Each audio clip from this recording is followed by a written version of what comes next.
দুদিন এত ভারী বৃষ্টি হয়েছে, তো কাল রাতেও কিন্তু হয়েছে, কাল রাতেও প্রচুর বৃষ্টি হয়েছে। আজ ঘুম ভাঙার আগে ভাবছি, মনে হচ্ছিল যে আজকেও মনে হয় সারা দিনটা এমনই যাবে, কিন্তু চোখ খুলে দেখি না, বাইরে আসলাম, এসে দেখি না, আকাশ কালো করে আছে, তবে থমথমে হয়ে আছে। আর মনে হচ্ছে বৃষ্টি নামবে, কিন্তু এক ফোঁটাও বৃষ্টি পড়ছে না। তো ভাবলাম যাক, মেয়েকে স্কুলে নিয়ে যাই।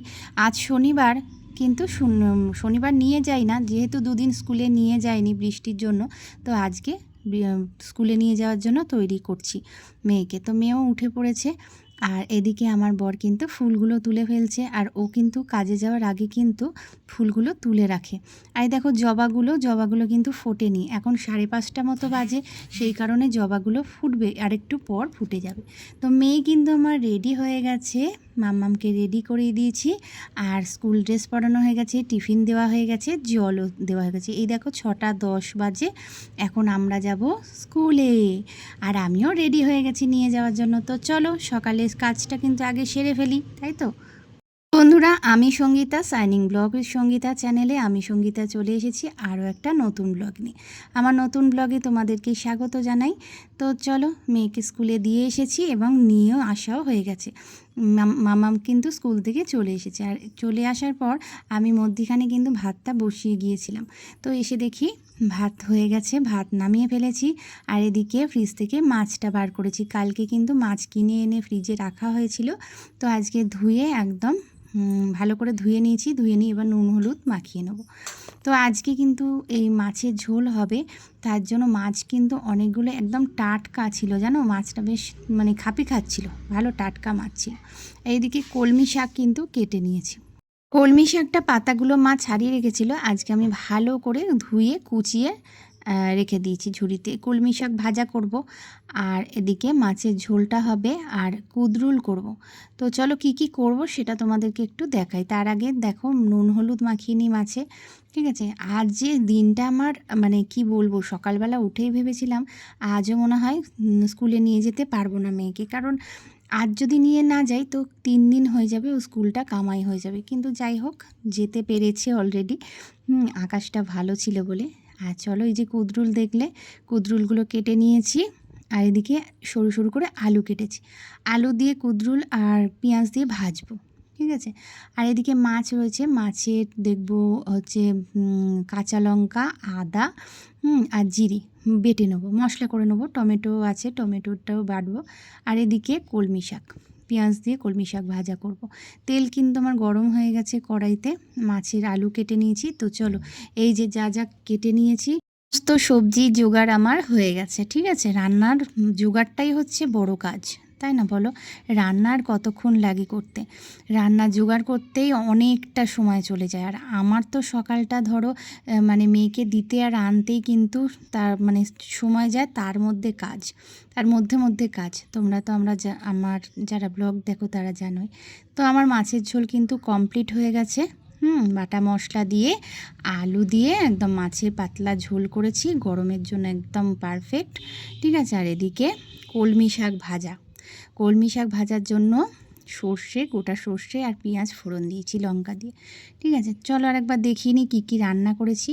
ভাত, এদিকে আছে তোমার কলমি শাক ভাজা, ঠিক আছে। কলমি শাক ভাজাটা আজকে অনেকটা হয়ে গেছে, অনেকটা পরিমাণে হয়ে গেছে। আর এদিকে আছে কুদরুল ভাজা, কুদরি ভাজা, মানে যেটাকে কুদরি বলে, কুদরি পেঁয়াজ আলু দিয়ে ভাজা, ঠিক আছে। কুদরি পেঁয়াজ আলু দিয়ে ভাজা করেছি।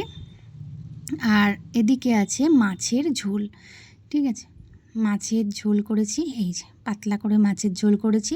তো আজকে দুপুরের মেনুগুলো কেমন লাগলো অবশ্যই কিন্তু জানাবে বন্ধুরা, ঠিক আছে। এই হলো আজকে আমাদের লাঞ্চ মেনু।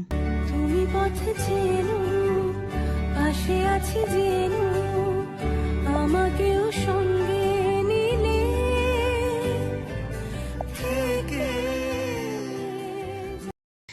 চলো একটু ঘুরে আসি।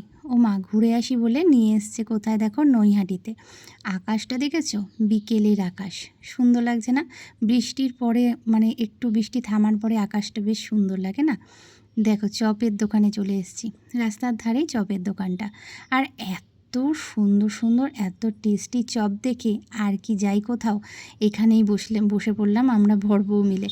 তো একটু চপের অর্ডার করে, আর কি চপের অর্ডার করেছি চলো দেখাই। প্রথমে তো খেলাম চিকেন পকোড়া, বুঝেছো, আর চিংড়ির চপ। চিকেন পকোড়া চিংড়ির চপ খাওয়ার পরে এত ভালো লেগেছে বন্ধুরা, কি বলবো, যে চলে যাচ্ছিলাম, যাওয়ার পরেও আবার এসে বসে পড়েছি, যেতে যেতেও এসে বসে পড়লাম, বুঝলে।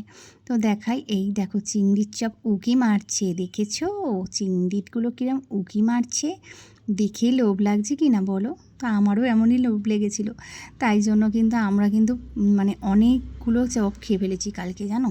এত চপ কোনো দিনও আমি খাই না, তোমরা তো জানোই আমি অতটা চপ ভালোবাসি না, তবে এত সুস্বাদু চপগুলো যে কি বলবো, মানে খেয়েই যাচ্ছি মনে হচ্ছে আরও খাই।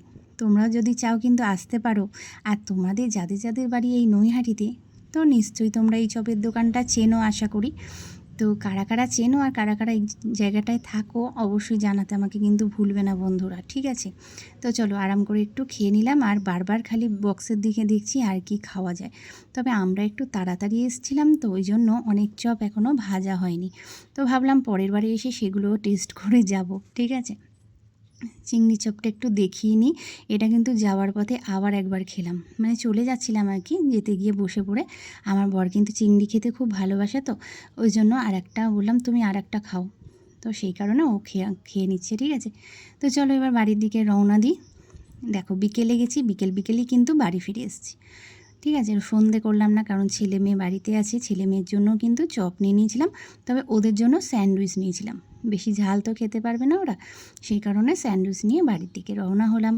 তো ব্লগটা কেমন লাগলো বন্ধুরা, এখানেই কিন্তু আজকে শেষ করছি, কি বলো। আর আবার দেখা হবে নতুন একটা ব্লগে। Tata, bye bye.